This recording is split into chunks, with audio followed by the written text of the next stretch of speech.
to dig in a little bit deeper into HAFA, and we're specifically going to be talking about Wells Fargo and their process of HAFA. As you know, all of the lenders that are participating in the Home Affordable Modification Program are required to have a HAFA department and participate in HAFA. However, the guidelines are specific yet vague and allowing the lenders, or the servicers rather, each to define how they're going to work within the HAFA guidelines. And so today we're going to talk about specifically how Wells Fargo is going to deal with the HAFA process. Before we get into that though, for those of you that watched my last video inside Home Affordable Foreclosure Alternative, or HAFA, we talked about the timeline, and there was a couple things that I didn't get in on that video because I ran out of time. And so briefly at the beginning of this, I want to dig into these. These were some challenges that Fannie Mae themselves, and Fannie Mae is the overseer of the HAFA program, so all of the lenders are reporting to Fannie Mae to be in compliance. These are some challenges that Fannie Mae saw or knows that we're going to deal with in the HAFA process. First is operational capabilities to fully support the program. That's pretty obvious. We're asking these huge servicing institutions to make a turn on a dime, and as of April 5th, 2010, be able to process HAFA applications, though they didn't even know about it until November of 2009. The next is coordination efforts to work with mortgage insurance companies, or MIs. This is going to be a big deal because you remember one of the requirements of HAFA is that the servicers and lenders, investors, nobody can have any kind of collection right on the notes. It has to be completely released and forgiveness of debt, which is great, except for mortgage insurance companies are notorious for wanting some sort of collectible right, whether or not they sell that to somebody or write it off as bad debt or whatever they do with it. The point is that they're going to be a challenge to deal with. The next one kind of dovetails on that. Comfort with elimination of promissory notes and deficiency judgments. That's going to be an issue for lenders to want to get rid of that, and realizing that they have to participate in HAFA. Cap on subordinate liens. So again, you're well aware that there is a maximum that the second, third, fourth, however many judgments, liens, mortgages that are after the first mortgage can receive.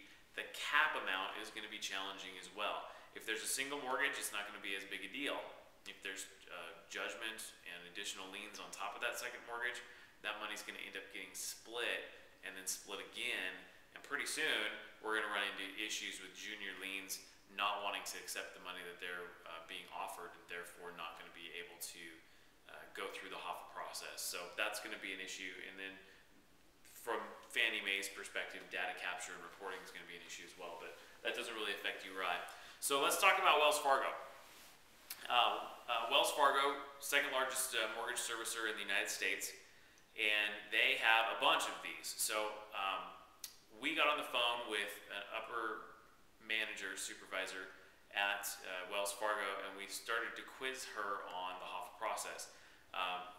Cool thing on this conversation is that she actually is right next to, her office is right next to one of the supervisors for the actual HAFA department at Wells Fargo.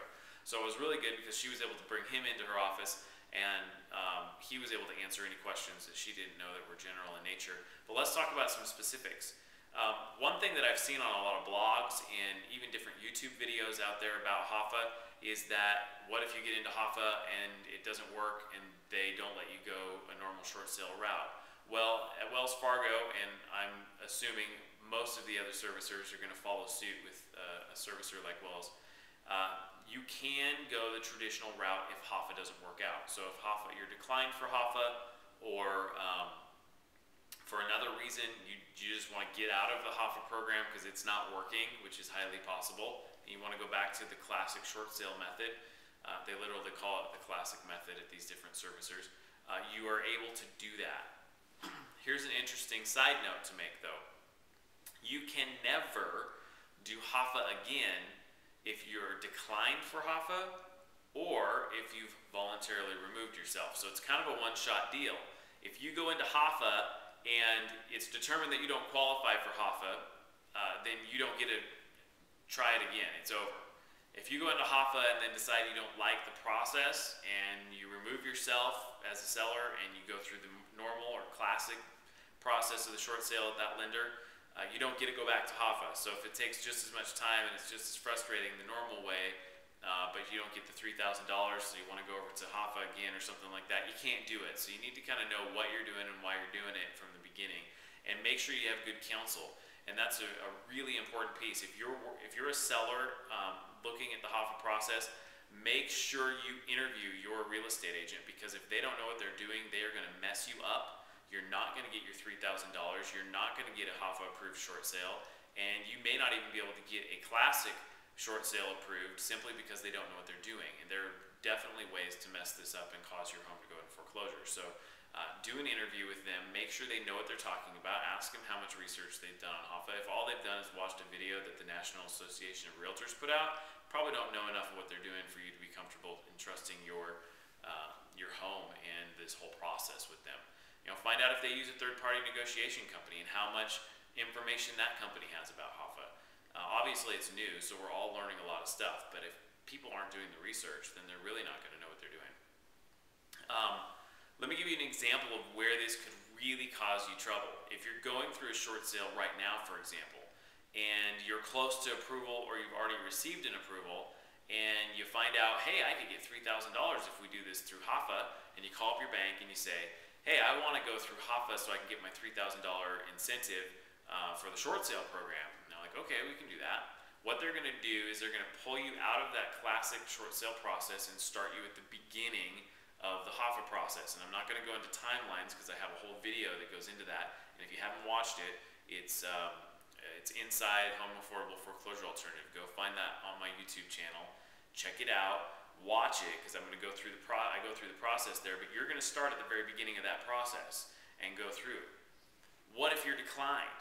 What if you, at the very beginning in that 30-day window where they're evaluating you for the HAFA process, they say, oh, well, you don't even qualify for HAFA because your debt to income isn't correct, or your loan size is too big, or it wasn't your primary residence, or whatever the reason is that they give you, because there's several items that you have to qualify for to even be considered for HAFA. If you're in that situation, you're going to be declined for HAFA, which means you have to go back to the beginning of the classic process. Even though you had an approval, even though you had an in-hand letter and could have been closing in 2 or 3 weeks from the moment you decided to go the HAFA direction, if you do that and go HAFA, you don't get to keep that letter. You have to start over. They closed that file out. You have to start at the beginning. So here's a piece of advice for you, whether you're an agent that's got a seller who wants to go HAFA, or you are a seller who wants to use the HAFA process to get a little extra moving money. If you have an approval in hand, do not do that. It is not worth it, because the likelihood of HAFA basically screwing the whole thing up is very high, and then you have to start over at the beginning. And guess what? If you kept your buyer from the time that you switched from the traditional to the HAFA process, you're sure not going to keep that buyer when you go from HAFA back to the traditional and have to start over. So be forewarned that you do not want to get into that process. It's not worth the $3,000, honestly, to have to start it over and maybe not even be able to complete it at all. Timelines are critical, and we're running short on time here, so I'm going to speed this up a little bit. We talked about timelines in the other video, but for example, the 14 days to respond to the SSA. Let me give you a little insight. Day 1 starts the day they mail you that document. They're going to FedEx the document. Wells Fargo will FedEx it to your property. The day 1 is the day they put it in the FedEx box, not the day you get it. The day 14, it better be back into Wells Fargo before day 14 has expired. If it comes in on day 15, it's declined. It's game over. And it's not a postmark date, folks. It's actually received in the office. So a recommendation is that you FedEx it back to them then you can keep track of delivery, and you fax it into their office so that you know that they get it before those 14 days are up. Don't mess around with that, because again, remember, once you're declined, you're not getting back in the program, and that decline could be something as simple as it being received on day 15 instead of day 14, and they're not going to mess around with it. They're not going to be outside of compliance with the Treasury Department stuff. They're just going to say it's declined and you can go the classic method. All right, 120 days marketing. Here's some important stuff for you to remember. We talked about the problems with the BPO in that period of time. You can't get a new one. Once the letter has gone out that says, here's what we will accept in the HAFA process, that's all you can get is that, that amount. So you can't get that renewed. One other thing too is if that 120 days expires, which is stalling any foreclosure auction, and now you have a foreclosure auction that's happening, you're gonna have to pull yourself out of HAFA and get back into the classic method for them to postpone the short sale, because now you're no longer in the umbrella of HAFA. So those are some insights specifically into Wells Fargo and how they're dealing with HAFA, and if you have a Wells Fargo loan and you're considering it, this video should be really helpful for you to know some of the pitfalls that you may encounter. All right, good luck, and I'll talk to you soon. Bye.